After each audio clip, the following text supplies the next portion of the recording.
ओम जगन्नाथाय नमः नमः। नमस्कार बंधुगण, आपण मानकु आजिर ज्योतिष कार्यक्रम को स्वागत जनाऊँगी। आजिर ज्योतिष कार्यक्रमटी बिच्छा राशि व्यक्ति विशेष मानक पई बहुत ही खास अटे, बहुत ही गुरुत्वपूर्ण अटे। देवता मानकर गुरु देवगुरु बृहस्पति एवं सूर्यदेव एई मई मास 15 तारिख को निजर राशि परिवर्तन करने को जाउछंती, जहाँकि ए बिच्छा राशि बहुत बड़ परिवर्तन हेबाकु जाउअछि।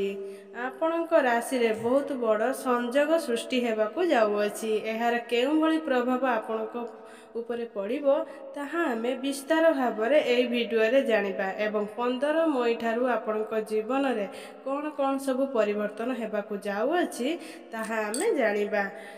तो बंधु मैंने जदि भिडियो टी आगु को बढ़ेबा आगु जदि आपणकर बिच्छा राशि होइथाय तेबे भिडियो टी स्किप न करी थरे मात्र शेष पर्यंत निश्चित देखंतु एवं भिडियो टी गोटे लाइक करी चैनल टी सब्सक्राइब निश्चिंत कर दियंतु। जदि आपण माने सच्चा हृदय रे ईश्वर को भक्ति करुथांती विश्वास करुथांती तेबे एवं भक्ति एवं श्रद्धार सहित कमेंट बॉक्स रे जय मां लक्ष्मी जय श्री जगन्नाथ अवश्य लिखि दियंतु। एवं बंधुगण आसंतु जानिबा आजिर कार्यक्रम जहाँकि जन्म राशि एवं चंद्र राशि उपरे संपूर्ण आधारित अटे। बंधु माने सुदीर्घ 1 वर्ष परे गुरु आपणक राशि रे परिवर्तन करने को जाउछंती। राशि आपणकर गुरु आपणकर अष्टम भाग को गोचर करने को जाउछंती। दीर्घ 12 वर्ष परे अष्टम भाग रे आपणकर राशि परिवर्तन हेबा को जाउअछि। गोटिए राशि रे संपूर्ण 1 वर्ष पर्यंत गोचर करिथांती। 15 मई 2025 ठारू संपूर्ण 1 वर्ष पर्यंत गुरु आपणकर अष्टम भाग रे विराजमान रहिबे। गुरुकर एही महापरिवर्तन बिच्छा राशि रे व्यक्ति विशेष मानक पई किपरि रहिबो ताहा आमे एही वीडियो रे जानिबा। आमे माने एही वीडियो टी को निश्चित भावे शेष पर्यंत देखंतु। बृहस्पति अष्टम भाग रे चलन करिबा प्रभाव पड़िबा दरु आपणकर कोन केउ केउ सब फलदान करिवे एवं आपणक जीवन रे केउ सब परिवर्तन मान हेबो ताहा आमे एही वीडियो रे विस्तार भावे आलोचना करिबा। तो बंधु माने गुरु पूर्वर आपणकर सप्तम भाग में विराजमान थिले। 15 मई ठारू गुरु आपणकर अष्टम भाग को चलन करिवे।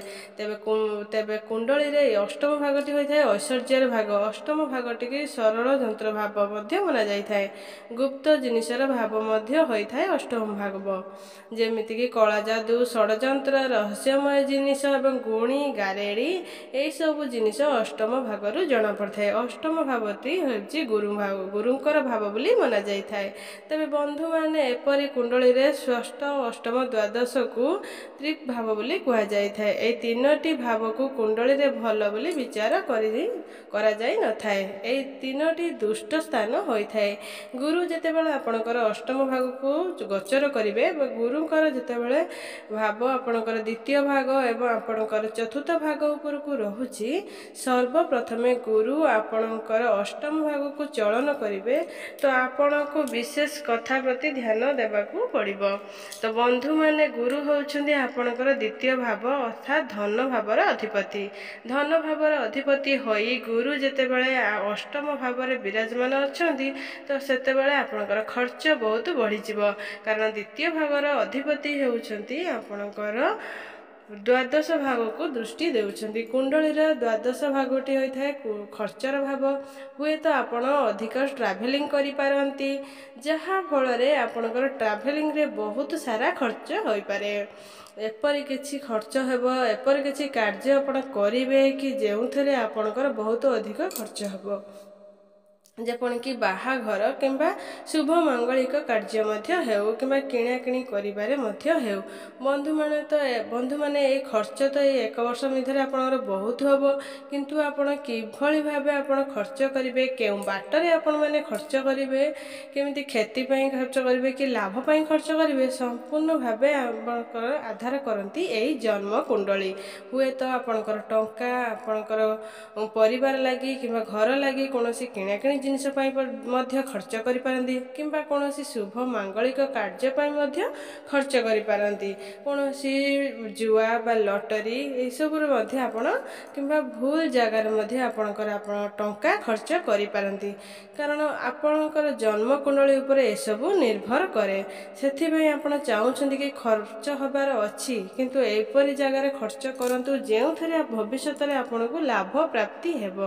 ଗୁରୁ ଆପଣଙ୍କର ଅଷ୍ଟମ ଭାଗରେ ଗୋଚର କରିବା ଫଳରେ ଆପଣଙ୍କୁ ଖାଦ୍ୟ ପ୍ରୟୋଗ ପ୍ରତି ବିଶେଷ ଧ୍ୟାନ ଦେବାର ଅଛି। ବାହାର ଖାଦ୍ୟକୁ ଆପଣ ଆଭଏଡ଼ କରିବେ। ଜମା ବି ବାହାର ଖାଦ୍ୟ ଜମା ଖାଆନ୍ତୁ ନାହିଁ। ଯଦି ଆପଣ ବାହାର ଖାଦ୍ୟ ଅଧିକା ଖାଆନ୍ତି କିମ୍ବା ଫାଷ୍ଟ ଫୁଡ଼ ବା ଜଙ୍କ ଫୁଡ଼ ଖାଉଛନ୍ତି, ତ ଆପଣଙ୍କୁ ଫୁଡ଼ ପଏଜନ୍ ହେବାର ସମ୍ଭାବନା ହେବାର ଅଧିକା ରହିଅଛି। ଯେତେ ପାରେ ସେତେ ଆପଣ ହେଲ୍ଦି ଫୁଡ଼ ଖାଆନ୍ତୁ କିମ୍ବା ଷ୍ଟୋମାକ୍ ରିଲେଟେଡ଼ ପ୍ରୋବ୍ଲେମ୍ ମଧ୍ୟ ଆପଣଙ୍କର ଦେଖାଦେଇପାରେ। ମୋଟାପଣ ବଢ଼ିବାର ମଧ୍ୟ ଆପଣଙ୍କର ଦେଖାଦେଇପାରେ ସମସ୍ୟା। ଲିଭର ଡାଇଜେସନ୍ ଏସବୁର ସମସ୍ୟା ମଧ୍ୟ ଦେଖାଦେଇପାରେ। କାରଣ ଗୁରୁଙ୍କର ଆପଣଙ୍କର ଦ୍ୱାଦଶ ଭାଗରେ ରହିଥିବା ହେତୁ ଏସବୁର ଗତିବିଧି ରହିଅଛି। ବହୁତ ଦୂର ଦୂର ଜାଗାରେ ଆପଣଙ୍କର କନେକ୍ଟିଭିଟି ରହୁଛି। ଏସବୁରେ ଆପଣଙ୍କର ଗ୍ରୋଥ ହେବ। ଆପଣ ଯଦି ବିଦେଶ ସହିତ ଜଡ଼ିତ କୌଣସି କାର୍ଯ୍ୟକଳାପରେ ଅଛନ୍ତି, ସେଥିରେ ମଧ୍ୟ ଆପଣଙ୍କୁ ଲାଭ ପ୍ରାପ୍ତି ହେବ। କିମ୍ବା ଯଦି ଆପଣ କୌଣସି ଫରେନ୍ ଇନକମ୍ରେ ରିଲେଟେଡ଼ ରହୁଛନ୍ତି, ସେଥିରେ ଆପଣଙ୍କୁ ଗ୍ରୋଥ ଦେଖିବାକୁ ପାଇବେ।